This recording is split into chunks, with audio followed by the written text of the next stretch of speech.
What is up? We're back. We are back. Redbeard is in the house. Virtual NAMM, number 3 of the day. Hope you guys are doing well in your virtual booth here with us. Oh, less Namthrax. No Namthrax today. Okay, so we're excited because we actually have one of our previous What the Tech live guests with us again, the illustrious Corey Willis from Shure. So we've got a bunch of stuff to talk to you about today. Little housekeeping. Just want to let you guys know this is interactive. If you got something you want to say, ask, comment, just let us have it. You just type in that little comment box. We'll see it here. We'll bring you into the show.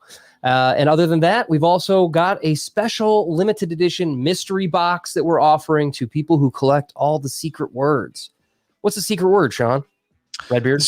The secret word for today is compact disc. Oh, you're just giving it to him right out the chute. I'm going to give it. The secret word is compact disc. All right, so you just gave it to him. Awesome. I know. Sorry. I guess I should have done that later. Well, it's number in 3 all for the other today. videos today, so we're good to go. But the secret words, we're dropping one a day. So all you have to do is catch one a day, and then you're going to go to this web address right here, and you're going to be able to enter those secret words and win a mystery box full of NAMM prizes, swag, some hero gifts. It's insane. You don't want to sleep on this. You want to get yourself a mystery box. So without further ado, my favorite phrase in the whole world, let's bring our special guest of honor in, Mr. Corey Willis. Gentlemen, thanks for having me once again. I just want to point out that his plants are still alive. We noticed that in the last episode, so good job watering those plants, Corey. Thank you. I try. I'm literally here every day. So, also, I just want to say I've never been described as illustrious before. So, well, I mean, thank you. Yeah, It's the first time for everything. You know? I was gonna Google it, but I figured it's probably positive. So it's a good thing. Yeah. Trust me. Okay. Okay, so NAMM, we've all got some amazing adventures and background. What's your favorite NAMM story? Did you meet anyone famous? Did you got any good NAMM stories for us? So the first NAMM that I attended was my first NAMM with Shure. So I'm working the booth talking about wireless, and as a new Chicagoan, I'm going to be in so much trouble for this. There's a guitarist. And he put ketchup on a hot dog? No. I do that, but maybe we could edit that out. Oh, this is live. Damn it. No, I forget who it is. This famous Chicago guitarist that's name will come to me later. He comes through the booth. Everyone's going crazy. And all of a sudden I turn around and a handful of guitar picks is just showered all over me. This guy's custom guitar picks. And I'm just like, wow, I'm working here, people. What is going on? So, was it Buddy Guy or was it like a jazz dude? No, famous 80s band. I'm gonna, that's all right. Yeah, you know what?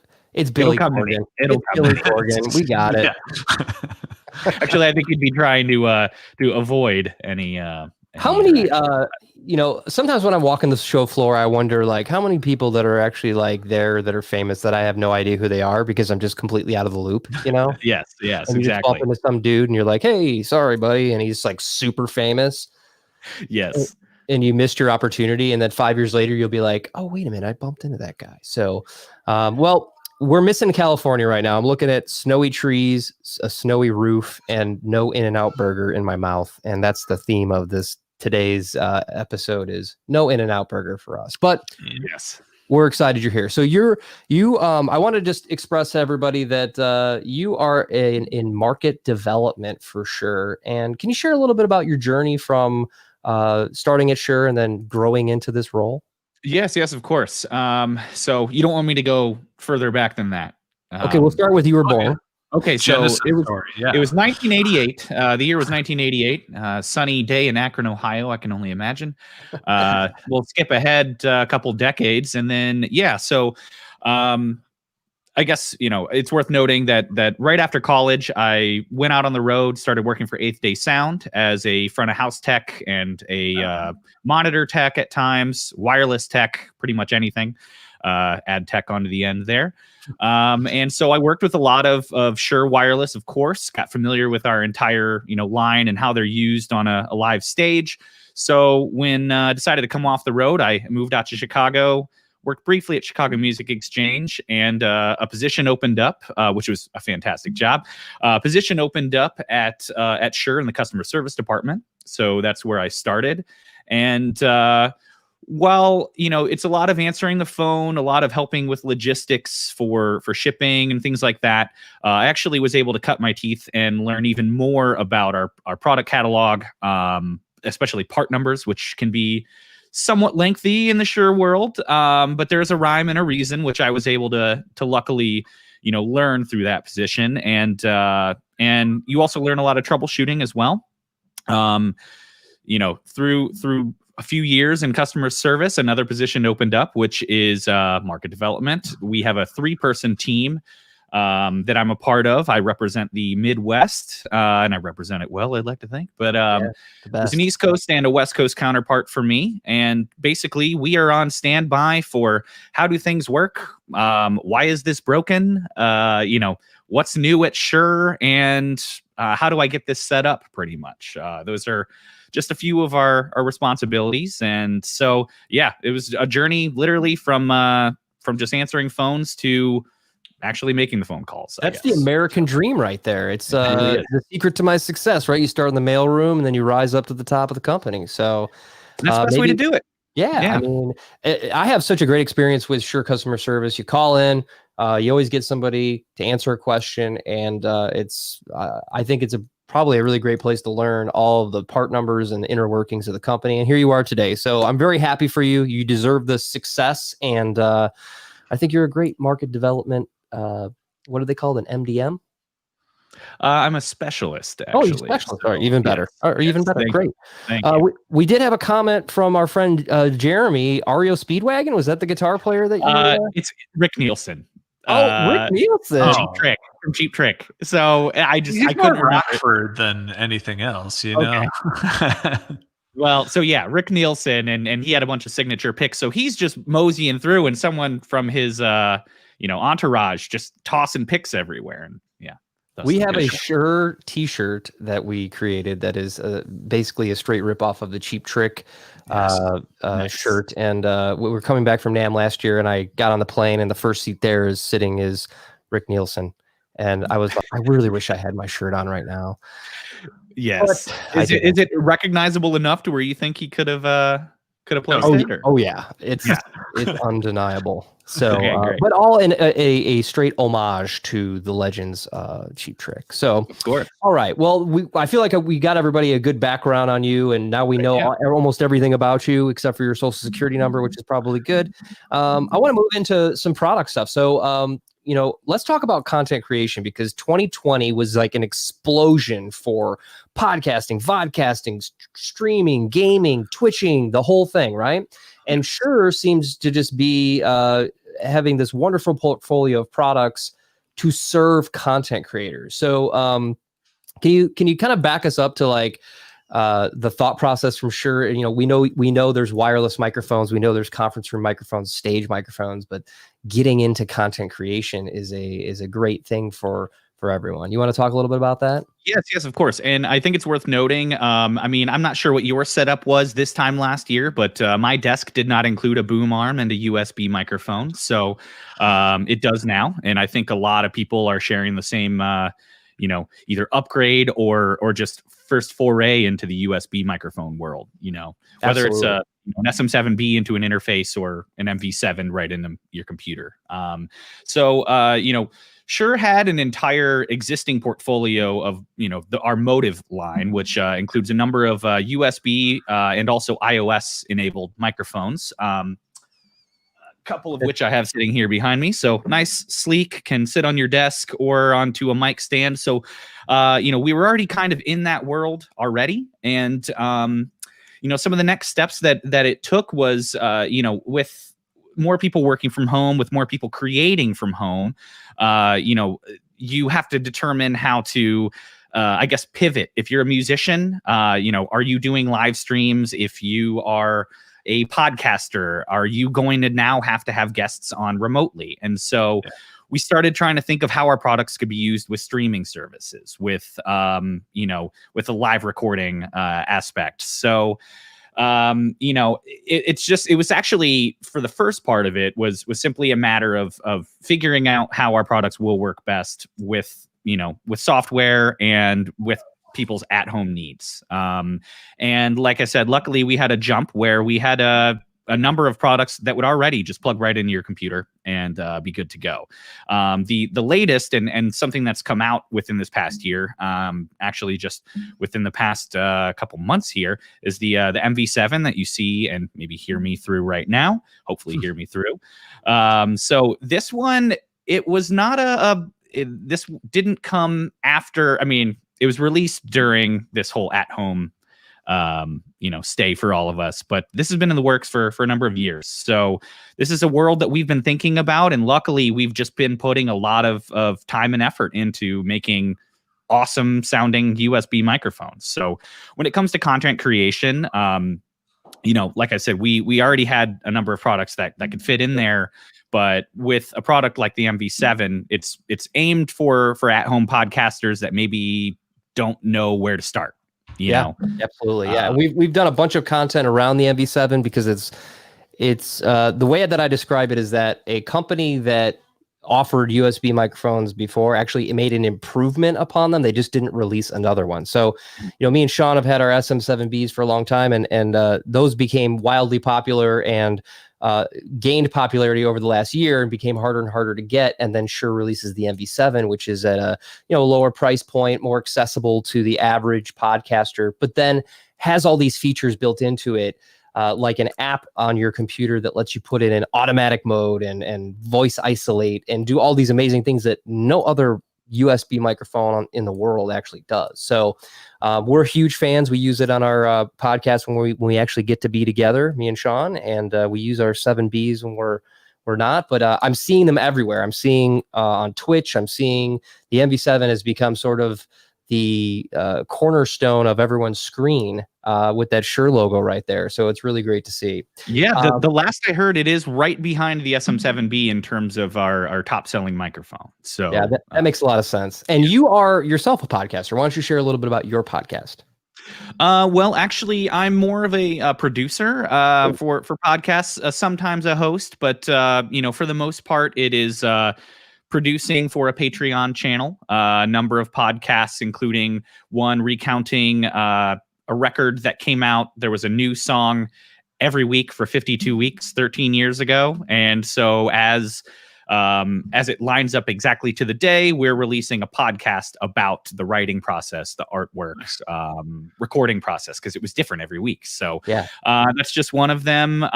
But the process is it takes a learning curve. You can't just sit in the same room. Like you said, it's a different process entirely to record remotely with somebody. And so I was talking briefly before we went live here, but I'm learning new things as recent as yesterday on how to capture good audio remotely. And a lot of that requires you to have the other person on your podcast or even if it's, an interview just in general, to have them have good audio. And I'm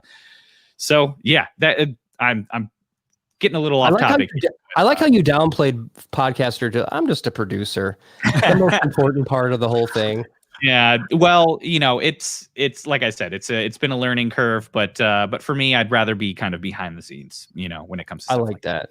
I like that. All right, guys. So if you're watching right now, either or live or the replay, and you haven't checked out all the Motive line, there's pretty much a microphone for whatever you need or whatever your style is or whatever you're trying to create. And one thing that I really love, there's many things I love about these microphones, but the DSP modes that are built into them. So instead of having to spend a bunch of time in post, sorting out EQ and compression, there are modes on these microphones that are going to allow you to automatically sound good when you sing, sound good when you talk, sound good when you're playing a guitar. So very cool and very innovative for the space. If you need a demo or if you're interested in more information, just head over to audiobiz.com. And I implore that everybody start a podcast because there's no better time. You've got the tools. Shure's provided you the exact tool you need to start sharing your stories and value. So let's have you start a podcast. And if you have a podcast, throw it in the comments. We'd like to check it out. All right, Sean, moving right along. I think we want to talk a little bit about wireless. The number one thing that Shure does and is known for is wireless. And Shure came out with kind of the newest digital wireless that they've got, the SLXD, and it's a pretty rad system, I have to say.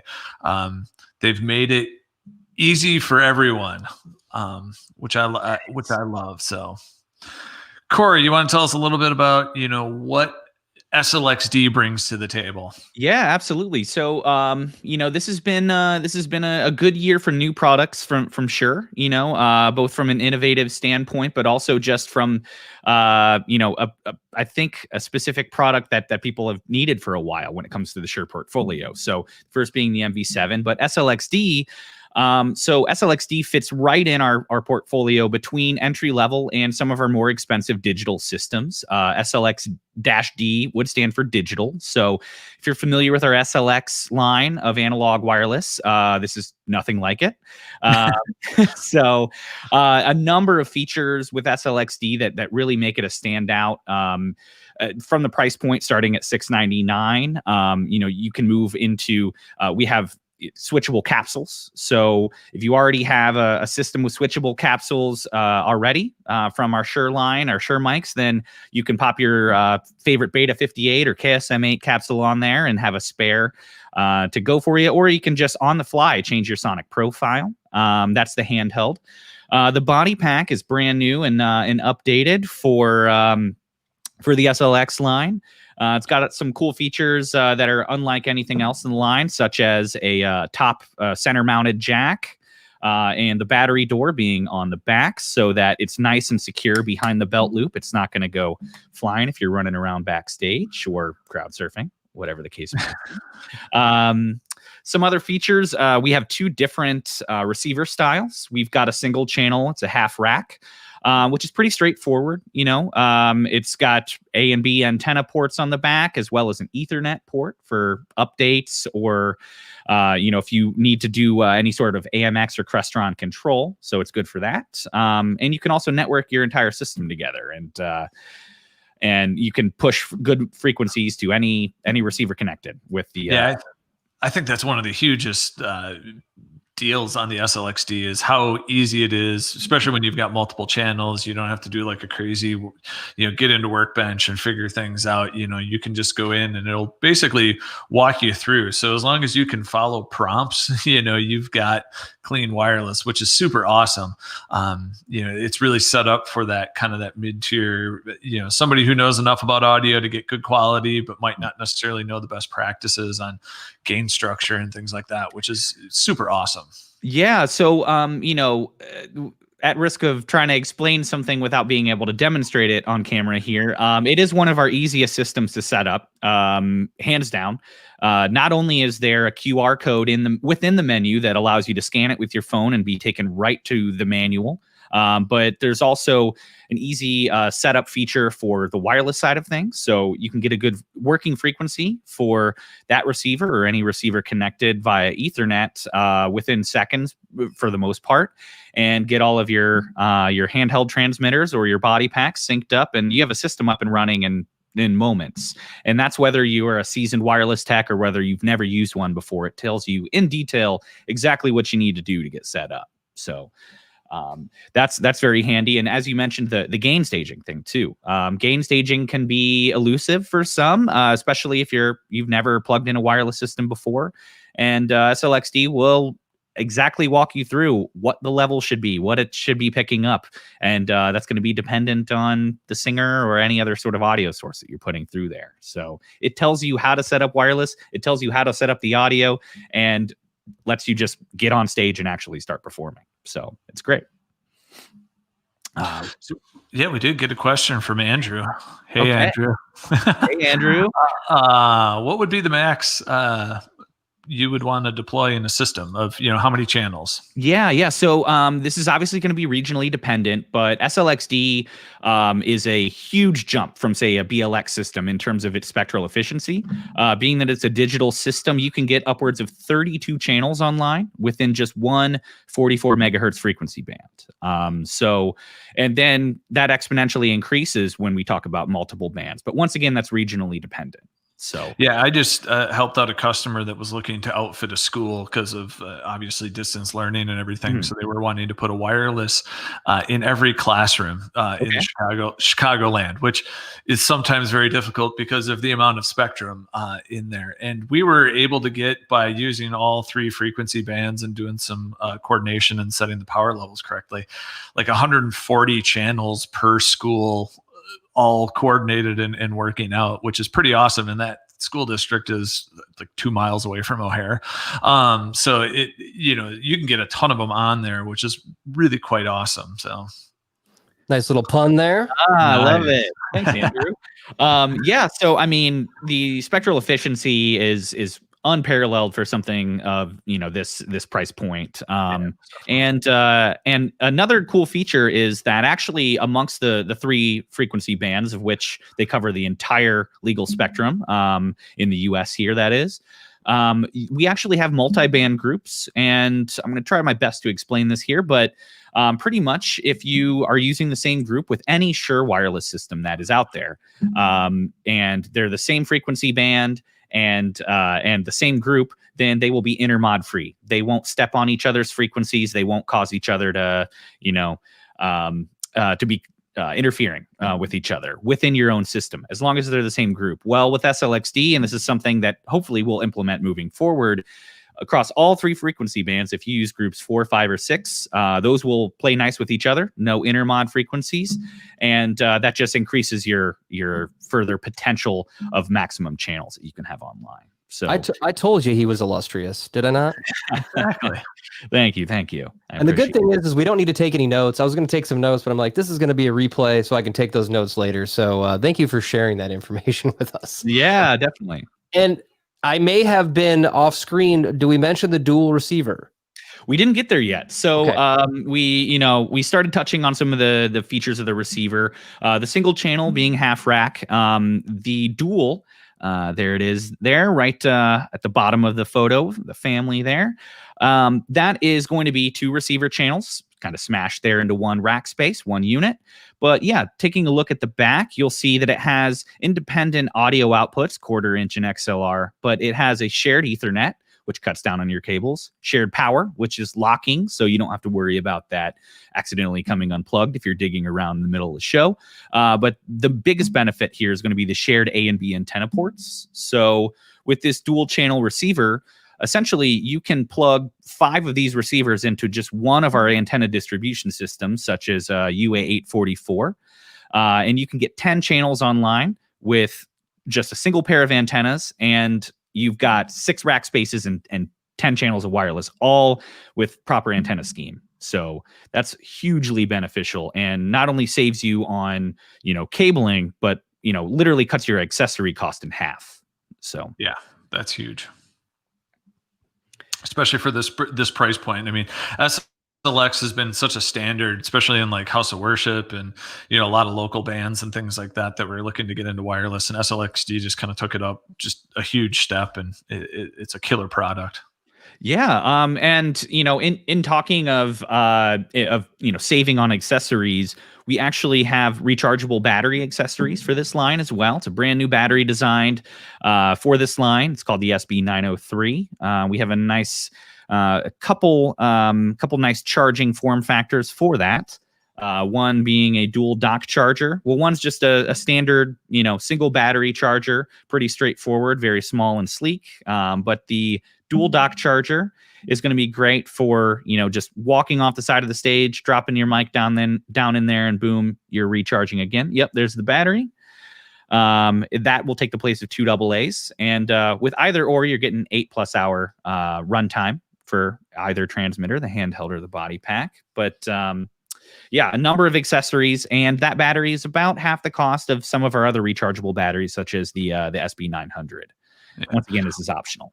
But one of the cool things I like about the dock is, the ability to turn off the switches, because, talent loves to switch off the microphone. And as a front of house guy, you're like, flick the microphone on, you're trying to make it, and you look bad. But the cool thing with the dock is you can actually lock out all of those switches. And when you put it in the dock, it automatically turns its RF off and starts charging. And when I pull it out, it's automatically on air. So it makes it really awesome for novice users that they don't have to worry about anything. Like you said, just put it on the side of the stage and away you go, which makes it way easier for everyone.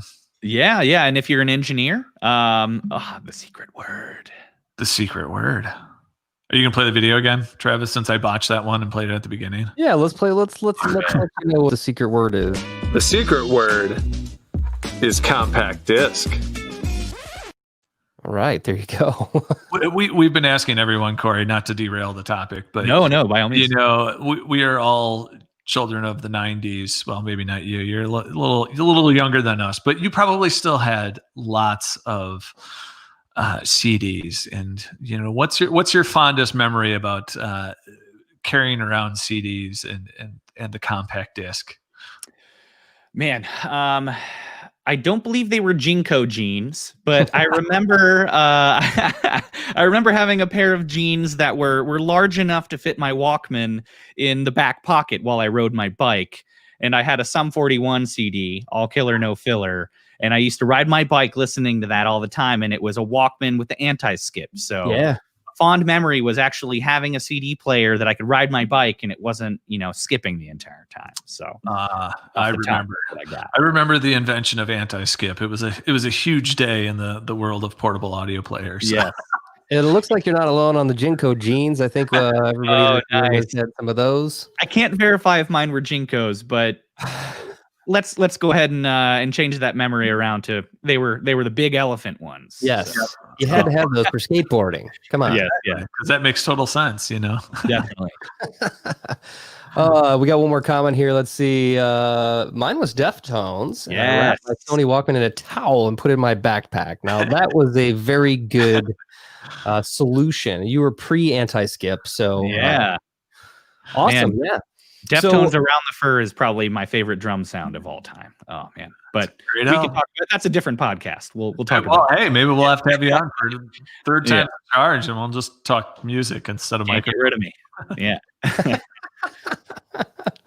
Awesome. All right. Well, I think we're coming up here on about 30 minutes. So I just wanted to take a minute to thank you for your time today. Wish you a happy NAMM virtually. So a virtual high five.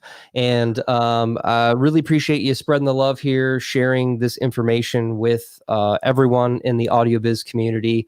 So we covered a lot of stuff in this episode. And the good news is you'll be able to replay this, or you can reach out to Audiobiz and get a demo of any of the products that we talked about or a virtual demo. We're happy to help you with that. And Shure has basically changed the game for content creation. So you're going to see that MV7 everywhere. And we highly recommend it. There's so many features. We actually have a YouTube video all about unboxing it, doing the whole shebang. So check that out. And then of course, SLXD, just a huge upgrade for SLX. And just listening to Corey talk about all the features and the thought process put into that really makes sense why it was rolled out in this way. So Corey, thank you so much. I can't wait to do this again in real life in California at some point, maybe next year, maybe. Hopefully. Forever year. All right, we get a little applause from Pierce. Thanks, Pierce. And everybody, remember, collect those secret words this week. Go to this web address and get entered to win one of our mystery boxes. You'll absolutely love it. We'll show you a little video here on what a mystery box is. And of course, we'll see you tomorrow for another round of amazing virtual NAMM invites. So thanks again, Corey. We love you. We're big fans and can't wait to do this again with you. Same here. Thanks, guys. Cheers. So what is a mystery box?